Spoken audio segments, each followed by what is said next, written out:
what I want people to know is that the mind will make you think you might have like, let's say 30 different issues, right? Oh, I'm not going to the gym. Oh my God, I need to start going to the gym. I'm not meditating. I need to meditate more. Cannabis is just all throughout my life. And so you might think and get overwhelmed because you might think you have like, 30 different problems.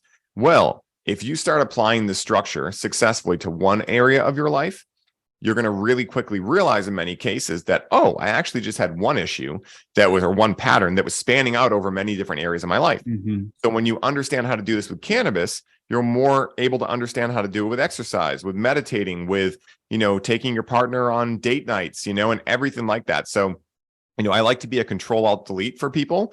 Like, why close one tab? We can just hit Control-Alt-Delete and close all the tabs at once, So that's my hope with this as well, is that, very similar to how Mr. Miyagi taught, bonsai tree practice, not just to grow a tree, right? But to also like really center into yourself.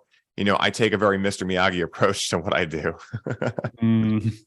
Yeah, nice. Gosh, I guess the two things that are just shining out for me in this is, first of all, insight, and the experience of insight is like so fundamental to what cannabis has to offer.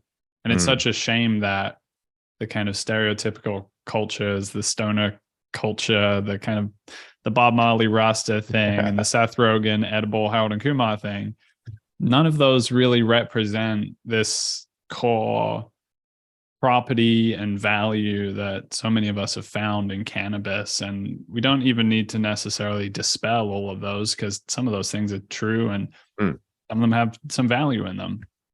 But to actually bring this front and center and show that cannabis can be a profound catalyst for creativity, a profound tool for insight, and that experience of insight is exactly what I just heard in what you said. It's like you thought you had 30 different problems in your life, and you have this shift in your state of being, and suddenly it's like, oh, this one way of being is threading through the whole mandala.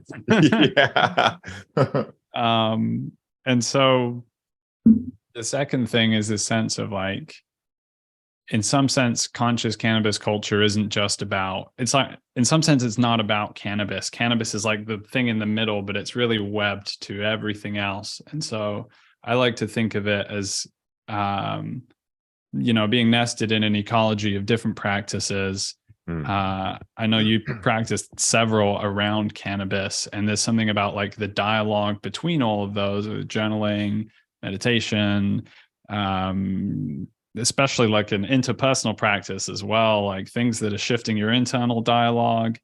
And so that's just really important to presence and to exalt. And that for me is a core part of the beautiful vision for cannabis. And I think of it kind of as like a green pill. Like you kind of thought you were just getting into cannabis, but then it kind of like opens up into all this other shit. Yeah. It's funny you mentioned that. I'll throw in real quick that, it's like, I think for everyone, we have what I choose to believe anyway. This is just my belief system.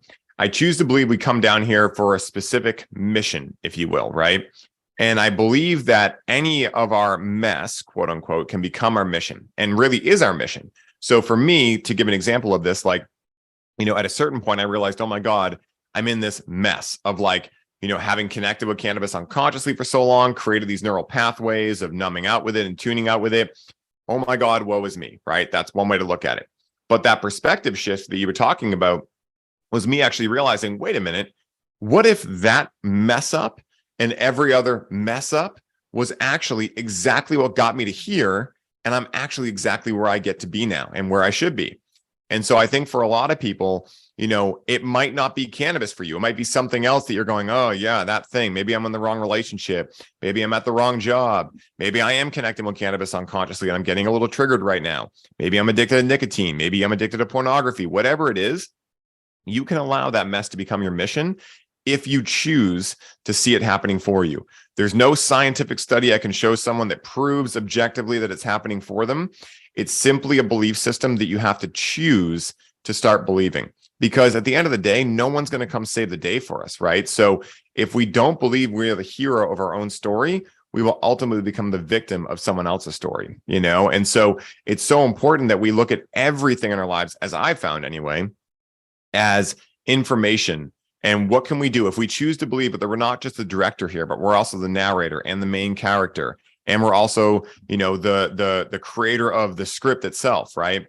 If we choose to believe we're all of those roles, well, now it opens up this perspective that allows us to look at life as if like, okay, what can I learn from everything?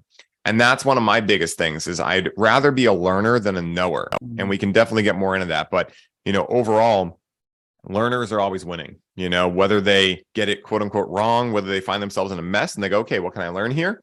Or they get it right and they go, okay, what can I learn here? How can I keep getting these types of results? You know, I'd much rather be a learner because, as the famous quote goes, wise is the man who knows he does not know.